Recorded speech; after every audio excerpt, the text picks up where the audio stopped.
Jeremiah was a bullfrog. He was a good friend of mine. I never understood a single word he said, but we always had a mighty fine time. Yes, we always had a mighty fine time?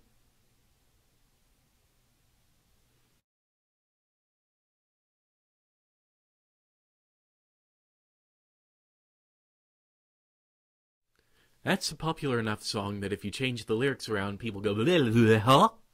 Anyway, when I was a kid going to elementary school, we had these books that we would study music out of every couple of weeks.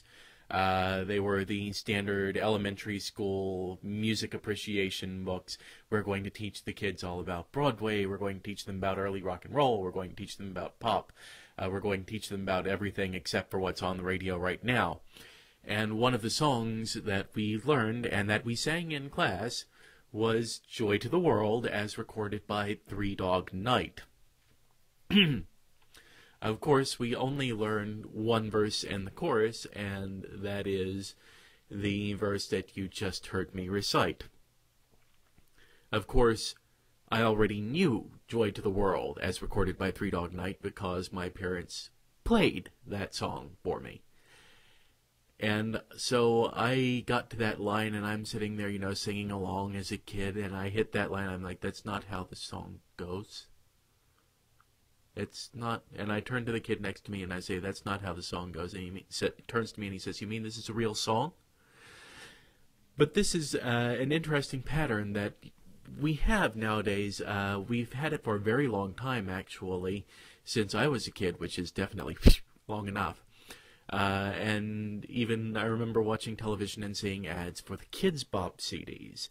If you haven't seen the Kids Bop CDs, they're this group of anonymous, faceless kids and a handful of teenagers and adults who record new versions of popular songs that are on the radio today and release them, and they're all done up for family listening, so that your little kid can listen to the pop music that's on the radio now, and you don't have to worry about the content. And the song that they were using to advertise Kids Bop the most, when I was paying attention, was Hey Ya. Hey Ya by Outkast. And so I'm sitting there looking at it going, Hey Ya, that's a song about casual sex. How do you make that a song for kids? Well, the answer is you change the lyrics. And this brings up a big question for me, which is, if we're going to say, particularly in the instance of textbooks, if we're going to say, I want our kids to be well-rounded, I want our kids to know music, I want them to know good music, I want them to know all of the music that's out there, I want them to have a rounded knowledge of music. So I'm going to teach them, in addition to teaching them the traditional kids material, I'm going to teach them the music of the Beatles, I'm going to teach them the music of Creedence Clearwater Revival, I'm going to teach them Three Dog Night, I'm going to let them have Hey Ya. Are we actually serving anything by changing the lyrics on them?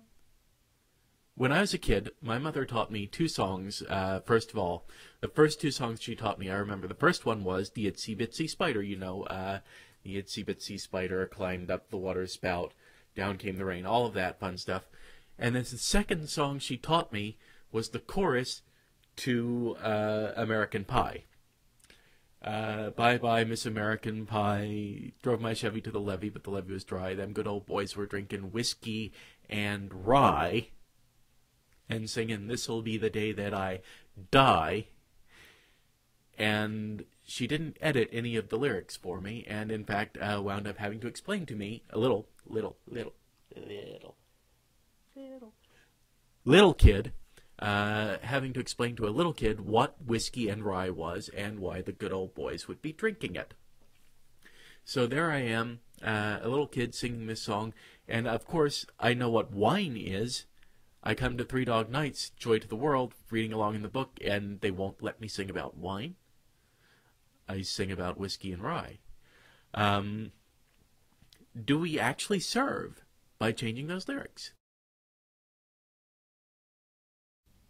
I'm just asking, if you're going to want your children to be rounded in music, if you're going to want your children to know the music that you grew up with, or to know the music that nowadays your parents grew up with, or anything like that, why don't you want them to actually know the music?